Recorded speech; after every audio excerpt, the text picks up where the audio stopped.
যত ছবি দেখেছেন সবগুলোই একটা ইন্ডিয়ান মডেলের। এটা শোনার পরে সে 2 মিনিটের মতো চুপ ছিল। 2 মিনিটের মতো চুপ থাকার পরে সে বলে উঠলো, এটা তোমার ফেক আইডি?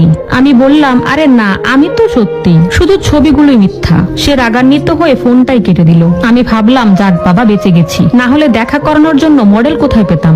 একটু পরে সে ফোন দিয়ে জানতে চাইলো কেন এমন করলাম।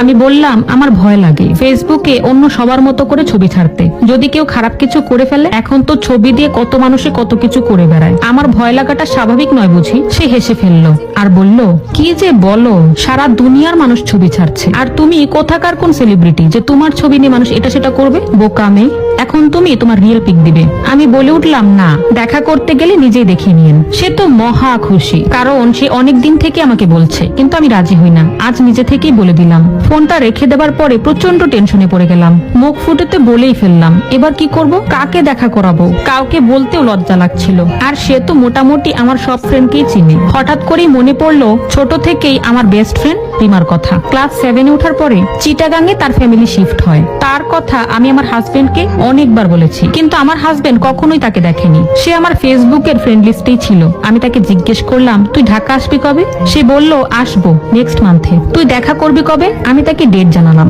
1 মাস পরে রিমা ঢাকায় আসলো। আসার পরে ডেট অনুযায়ী তার সাথে দেখা করতে যাই, আর গিয়ে তাকে সব খুলে বলি। তাকে বললাম, বোন আমার, প্লিজ হেল্প কর, তুই বিথি সেজে একটা বারের জন্য তার সামনে যা প্লিজ। সে কিছুতেই রাজি হচ্ছিল না। বলতে পারেন অনেক কষ্টেই তাকে রাজি করালাম, আর তাকে সব কিছু শিখিয়ে দিলাম। পরে বিথির আইডি দিয়ে আমি হাজবেন্ডকে বললাম, কালই কিন্তু দেখা করব। সে তো মহা খুশি। তার বহু প্রতীক্ষিত কালটা অবশেষে চলেই এলো। আমাকে সকালে উঠে জিজ্ঞেস করলো, কোন শার্টটা পরবো একটু দেখো তো। আমি বললাম, আজ কি তোমার কোনো ইম্পর্টেন্ট কাজ আছে? সে বলল, আজ আমার খুব ইম্পর্টেন্ট একটা মিটিং আছে। কথাটা শোনার পরে চোখের কোণে যে কখন পানি চলে এলো বুঝতেই পারিনি। চোখের পানিটা সাথে সাথে মুছে তাকে শার্ট চুজ করে দিয়ে বিদায় জানালাম।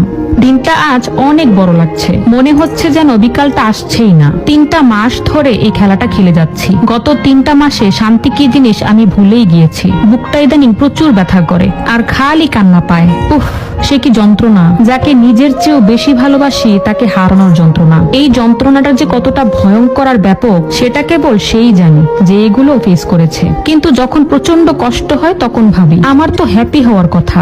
আমার হাজবেন্ড তো অন্য কাউকে না, আমাকেই ভালোবাসছে। আমার তখনই মনে হয় যে আমার জায়গায় যদি সত্যিকারের বিথি নামের মেয়েটা থাকতো তাহলে কি সে তাই করতো? সে কি তবে অন্য মেয়েদের সাথেও আগে এরকম করেছে? মনে আজকাল হাজারো প্রশ্ন ঘুরপাক খায়। ভাবতে ভাবতেই চায়ে চুমুক দিচ্ছি, আর তার সাথে আমার সেই সুন্দর মুহূর্তগুলোর কথা মনে পড়ছে। জীবনে প্রথম প্রেমের অনুভূতি কিরকম হয় তা তো আমি তার হাত ধরে জেনেছি। আমি তখন ক্লাস 10-এ পড়তাম।